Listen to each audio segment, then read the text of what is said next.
Congrats. Every media company lives or dies by its traffic, and MarketBeat survived because Matt learned very quickly what happens and what can go wrong when you rely on one single platform. So let's dive into the evolution of his traffic strategy. We've kind of ridden a lot of different waves.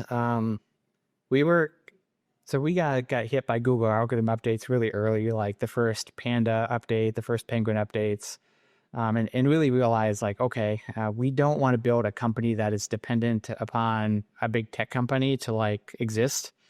So I thought I need to build owned media channels where I'm not building on a Facebook group where Facebook can change the rules and then I can't reach my Facebook group or Facebook page anymore. I don't want to build an app where Apple kind of decides if I get attention in the App Store or not.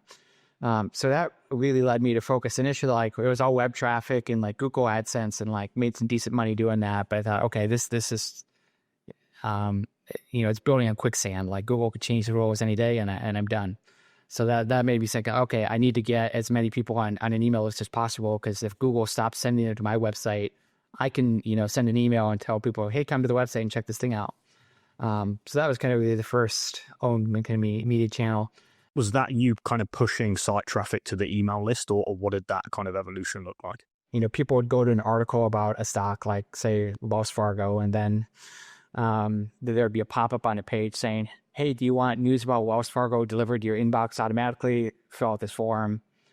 And I think the next kind of evolution from there, 2016 or so, was kind of the browser notifications that you kind of do through OneSignal and companies like that. We were really the first kind of company in the finance category to implement them. And first couple of years, we printed a bunch of money off them because nobody else was doing it, and it hadn't gotten really annoying yet. What does that look like? So these are the push notifications, right? Yeah, like Google Chrome or Edge or whatever, browser notifications, some pops up saying, hey, do you want these? But we would send out ads on them and we would make a bunch of money doing that. I think over the course of the last 10 years, we've made between 5 and 10 million through those. And it definitely peaked probably through 21. And now Chrome and Edge and others make it a lot harder to get those opt-ins. So that category has fallen off. But the fact that we jumped on it early was really helpful. From there, we kind of realized there's this gravitational force that limits an email list from being above a certain size, because you get more than 1 million people on an email list. It's really hard to get 1 million of the same email delivered to an inbox. So your unsubscribe rates go up, your bounce rates go up. You get filtered into promotions or even spam sometimes. So I thought, okay, maybe the play is to not have one email list. Maybe the play is to have 5 email lists. And, we did that with some other sites like the Early Bird Publishing or the Early Bird. That's a huge list for us now. We have dividendstocks.com, insidertrades.com, and I've tried to make the same business 4 or 5 times in kind of slightly different angles, and that's worked pretty well for us. And then more recently, SMS has become a huge thing for us. So on every opt-in forum, we have a phone number field now, and we just try to collect as many SMS opt-ins as we can because it just makes us a lot of money. What are we talking kind of conversion rates on the SMS side once you've got an email? Is that substantial, or is it a small number? Well, kind of for comparison, the email list is about 6 million subscribers, and we have 400,000 SMS subscribers. So, it's 10% maybe, but what you also find is that SMS subscribers are worth way more. It used to be the case that you wouldn't want to put anything other than the email address form on your opt-in, because it would tank your opt-in rates. That's not really true anymore. At least in my experience, you can put a phone number field on there that's optional and not really lose anything on your conversion rates. And I think a lot of it's because autocomplete fills your email on your phone in for you, so it just kind of happens automatically. So that's been great for us. Okay, and what in terms of the messaging or the delivery to SMS? Obviously, the open rates are super high, but what kind of content will you send out? In comparison to an email?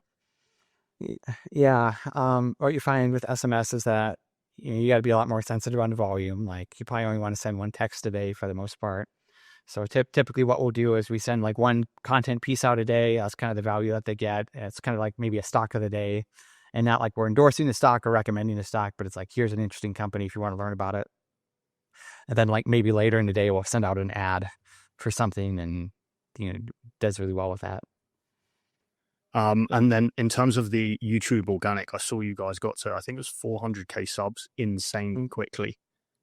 First question here is, how do you kind of evaluate adding like a new traffic source or a new kind of channel in that way? A lot of it was like we just kind of knew, like we kind of feel like email is tapped out for us for now. It's harder to get in the inbox.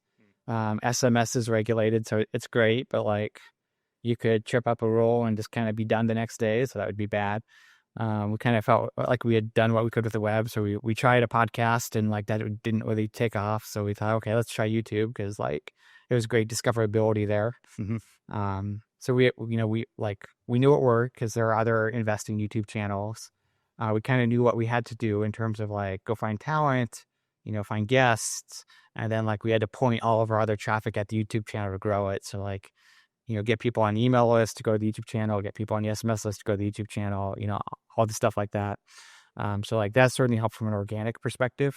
The other thing that we did on YouTube that really helped us grow is we took all the AdSense money we were making and just put that back into YouTube promotions to promote our own videos. So they get a lot of extra discoverability that they would normally get.